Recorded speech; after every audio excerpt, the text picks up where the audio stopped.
Rajesh R 8/11/92 10:20 AM Mannargudi. திருமணம் மற்றும் வேலை எப்போது? கேள்வி. ஜாதகம் 8/11/92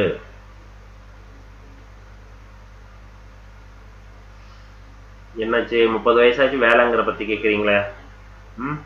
8/11/92 10:20 AM மன்னார்குடி. சரிங்களா? 8/11/92 10:20 AM மன்னார்குடி. சரி. சோ உங்களுடைய ஜாதகம் தனுசு லக்னம், மீன ராசி, நட்சத்திரம் ரேவதி நட்சத்திரம் 3ஆம் பாதம். இப்ப நடக்கும் திசை உங்களுக்கு சுக்கிர திசை. இந்த முடிய போது வர ஏப்ரலோட முடிய போது சுக்கிர திசையில கேது புத்தி. சோ இதுக்கு அடுத்து சூரிய திசை ஸ்டார்ட் ஆக போகுது. சூரியன் உங்களுக்கு எங்க உட்கார்ந்திருக்கார்? சூரியன் உங்களுக்கு நீச்சமாய் நிற்கிறார். 11ஆம் பாவகத்தில் நீச்சம். சனி பார்த்த சூரியனா 22, சனி 18. ஓகே.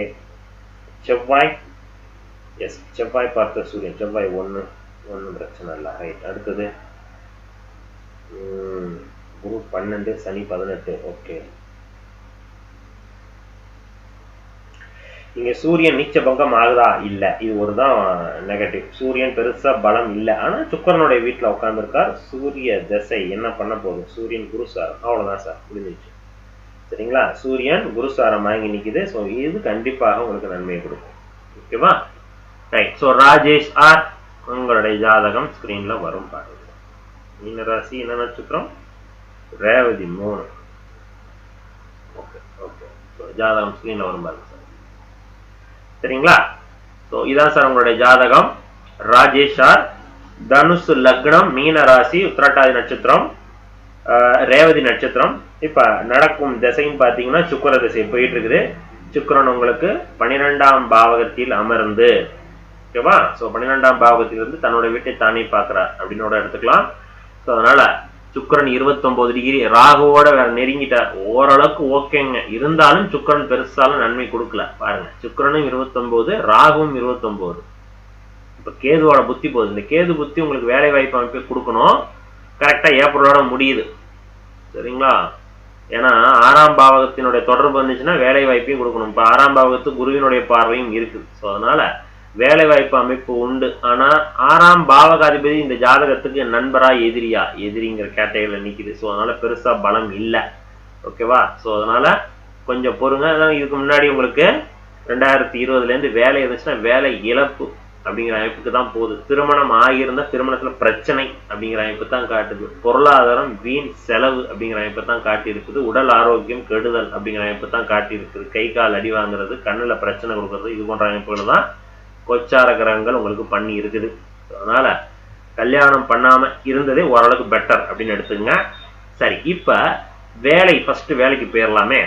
அதுக்கு அடுத்து திருமணம். ஸோ இன்னைய காலகட்டம் கேது புத்தி. இப்ப திருமணத்திற்கான காலகட்டம் தான். ஆனா என்ன வேலை எப்ப அப்படின்னு பார்க்கும்போது வேலையா மேரேஜா அப்படிங்கும்போது வேலை இருந்தா மேரேஜா அப்படிங்கிற கேட்டகரி தான் நிற்கும். வரன் வந்துகிட்டு தான் இருக்கும். இருந்தாலும் வேலை அப்படிங்கிறது ரொம்ப முக்கியமா நிக்குது. ஸோ அதனால இன்னைக்கு கிடைச்சா கூட உங்களுக்கு பிடிக்காத வேலை அப்படிங்கிற இருக்கு. முக்கியமா பாத்தீங்கன்னா இதுக்கு அடுத்து வரக்கூடிய சுக்கிரன் அடுத்து சூரியன் குருசாரம் வாங்கி நிக்குது. சரி, ரைட். ஸோ அதனால கொஞ்சம் பொறுங்க சார். வேலை பிழைக்கு எது கிடைச்சாலும் ரொம்ப நாட் சாட்டிஸ்ஃபேக்ஷன்ங்கிற கேட்டகரியில தான் கிடைக்கும். அதனால கிடைக்கிற வேலைக்கு போய்க்கிங்க. ஏஜ் 30 தாண்டினது. ஸோ அதனால கிடைக்கிற வேலைக்கு போய்க்கிங்க, மேரேஜ் பண்ணிக்கிங்க. அதெல்லாம் ஓகே. ஏப்ரலுக்கு அப்புறம் சூப்பரா இருக்க போகுது ஜாதகம்.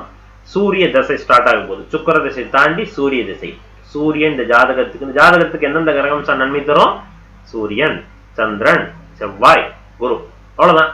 இந்த 4 கிரகங்களுடைய தொடர்பு இருந்துச்சுனாலே போதும். தொடர்புனா என்ன? அந்த கிரகத்தினுடைய தசாபுத்திக்குள்ள நீங்க இருக்கணும்.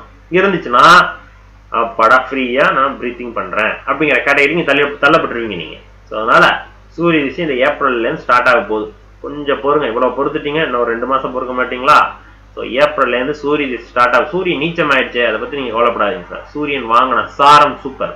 என்ன சாரமாகி நிக்குது?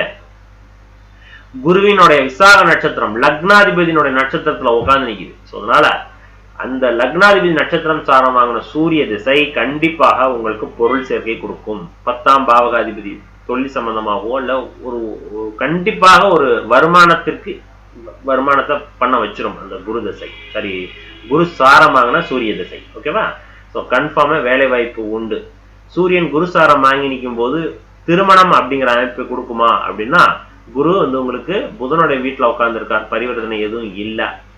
ரைட். ஸோ அதனுடைய அந்த இடத்துல தான் பார்க்கணும். ஸோ ஃபர்ஸ்ட் வேலை. ஆனா இப்போ உங்களுக்கு திருமணம் பலமா நிக்குது. திருமணத்திற்கான காலகட்டம் தான். சுக்கிர திசையில கேது புத்தி திருமணத்திற்கான காலகட்டம் தான். ஆனா என்ன வேலை அப்படின்னு நீங்க பார்க்கும்போது பெருசா சாட்டிஸ்பேக்ஷன் இல்லை அப்படிதான் பார்க்கணும். சரிங்களா? ஒண்ணு விட்டா ஒண்ணு நிக்குது பாருங்க, முன்னுக்கு பின் முரணா நிக்குது. எதை முதல்ல செய்யணும், எதை பின்னாடி செய்யணும். வேலை கிடைச்சா பொண்ணு கொடுப்பான், பொண்ணு கிடைச்சதுக்கு அப்புறம் வேலை கிடைக்கும் அப்படின்னு சொல்ல முடியாது. இப்ப பாருங்க, எது முதல்ல நிக்குது? திருமணங்கிறதா முன்னாடி நிக்குது அந்த காலகட்டம். இப்ப திருமணத்திற்கான காலகட்டம் நான் சொல்லுவேன்ல, ஒரு மனுஷனுக்கு 30-40 தடவை வரும், அது தேவையில்லாம விரயமாகும். இப்ப விரயம் இப்படித்தான், வேலை இல்லை அப்படிங்கிறதுனால திருமணத்திற்கான காலகட்டம் விரயமாகுது சொல்லலாமா? அண்ட் தென் சூரிய திசை செவ்வாய் பார்த்த சூரியன் அப்படின்னு கூட எடுத்துக்கலாம். ஸோ அதனால நல்லா இருக்கு சார். சூரிய திசையும் உங்களுக்கு சரி, ஆமா, செவ்வாய் பார்த்த சூரியன் அப்படிங்கிறது உங்களுக்கு நல்லா நிக்குது. அதனால கன்ஃபார்மா சூரிய திசையில உங்களுக்கு வெளிச்சம் வந்துடும், நல்லா இருக்க போறீங்க. ஓகேவா? ரைட், நன்றி. யார் பாது?